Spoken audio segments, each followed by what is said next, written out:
Yo, what's up mga bro? Welcome back to the channel. So matagal-tagal simula nung huling vlog natin, no, patungkol dito sa ating Raider 150 Fi.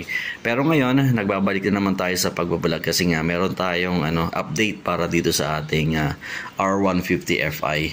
At finally, nakuha ko rin aking plaka. Nailabas na rin ng kasa yung aking plaka after 3 months. Ganun katagal mga bro. Bali, ito na mga bro yung ating plaka. Ayan.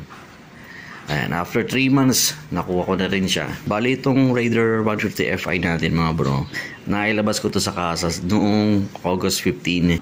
So, after 3 months, November 21st, tsaka ko palang nakuha tong plaka natin. Yung mga kapitbahay ko dito mga bro, na kailan lang kumuha, last month lang kumuha ng mga motor. Pero 2 weeks, imagine 2 weeks nakuha na nila yung kanilang plaka.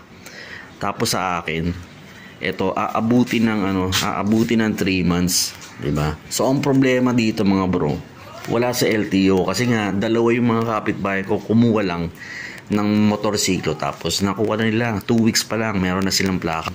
Kung kayo may bala kayo bumili ng motor, mabilis na rin mai-release yung inyong mga plaka. So natatagalan lang talaga dito sa kasang to. Mahalaga nasa atin na rin to. Ayan, nainis lang ako kasi nga sa sobrang tagal bago natin nakuha tong ating plaka. Since nasa atin na itong ating plaka, ayan, mula sa LTO, ikakabit na natin to. Okay mga bro, ikakabit na natin tong ating plaka dito sa ating Raider 150 Fi kasi nga inantay ko lang dumating itong in-order ko sa online. Ito yung backplate ng ating plaka tapos na may kasamang acrylic cover. Ayan. Ang problema kasi mga bro, napakabigat pala nito. Mas maganda pa pala yung plastic kasi itong stainless, okay, stainless nga siya pero mabigat eh. Mabigat talaga. So kung lalagay natin itong plaka, ayan, plaka yan, di ba? Diyan sa loob. Tapos lalagay natin itong acrylic para cover dito sa ating plaka. Masyado siyang mabigat. Samantalang itong tapalodo ng R150 Fi, manipis lang to. Ayan o. Kita nyo. Manipis lang siya mga bro. So pangit pag ito inilagay natin. Pero may solusyon naman ako dito mga bro. Bali itong acrylic cover na lang yung magiging backplate cover niya. Tapos ipapatong ko na lang tong ayan, yung plaka na ganyan. Tapos meron naman tayong acrylic cover na ginamit ko doon sa ating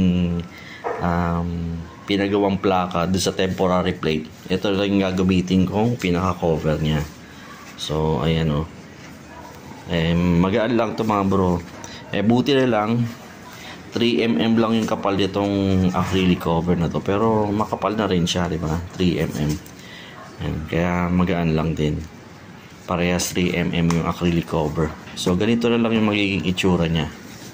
So ganito yung magiging itsura niya mga bro kapag inilagay natin dito sa ating Raider 150. Ito yung bolt na gagamitin ko. Stainless din mga bro. Siguro tsaka ko na lang siya papalitan ng CNC. Pero pansamantala ito muna yung gagamitin natin para dito sa ating plaka. Ayun mga bro, naikabit na natin yung ating plaka dito sa ating Raider 150 Fi. Hindi ko na pinakita ko paano ko install kasi nga ang gamit ko ngayon cellphone. So mahirap mag video kapag iisang kamay lang ginagamit ko para ikabit to. So ayan, madali lang naman mga bro install yan o. Ganyan, ayan yung itsura niya. Okay. So marami pa tayong accessories dyan na ikakabit para dito sa ating Raider 150 Fi. Abang-abang nila mga bro. Inabot din ba kayo ng 3 months bago nyo makuha yung plaka ninyo kung kayo ay kumuha ngayong 2024? Ganun din ba katagal o mas matagal pa sa 3 months bago nyo nakuha yung inyong plaka? Paki-comment nga mga bro.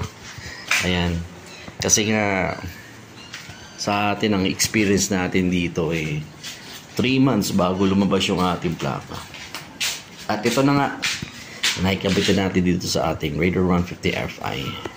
Okay, ito na yung ating pinaka-update dito sa ating Raider 150 Fi. So, hanggang sa muli. Paalam.